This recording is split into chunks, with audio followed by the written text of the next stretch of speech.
Hi. I want to talk to you guys about trials and tribulations. James chapter 1, 2 through 4 says, "Count it all joy, my brothers, when, not if, when you face trials of various kinds. For you know that the testing of your faith produces steadfastness, and let steadfastness have its full effect, that you may be perfect and complete, lacking in nothing." The reason why I emphasized when is because trials and tribulations are not optional. They will happen, they will occur in a lifetime, and depending how we react, it can either shape us or damage us. If our attitudes towards trials and tribulations is complaining and unbelief, it will lead to bitterness and sin. Whereas when we meet those trials and tribulations with faith and trust in God, it'll create endurance and maturity, spiritual maturity. Also, notice how in the first section it said, "Consider it pure joy when you face trials of many kind." Obviously, joy doesn't mean pretending that what you're going through and the trial that you're facing is pleasant, but switching the attitude that you face towards it to a hopeful attitude because you know that God is at work within the situation. Again, trials are not meant to crush us, but they're meant to grow us in our faith.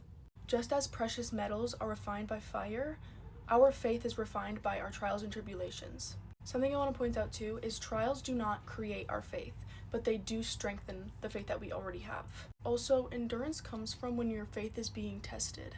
What endurance is it's the ability to stay faithful under pressure.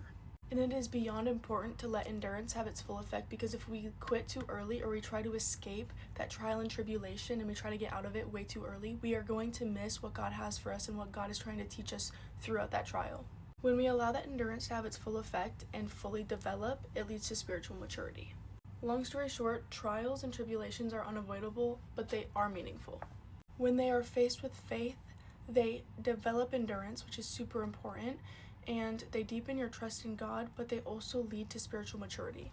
And this is why Christians can use these trials and tribulations and find joy within them, because God will use these trials and tribulations for everlasting good. One last thing, faith itself comes from hearing and reading God's word, not from suffering. I just really want to make that clear to you guys, because going through trials and tribulations is not what creates your faith. But it does reveal and strengthen the faith that you already do have, and that is why it's so important to let those trials and tribulations to have its full effect, because it will grow your faith and it will help your faith and it will strengthen your faith that you do have. So if you guys are going through any trials or tribulations right now, I am praying for every single one of you, and I love you guys so much. Please continue to have faith, and if you guys have any prayer requests, please reach out. Love you guys. Also, don't mind my nails. They're really bad. I'm ripping them off right now.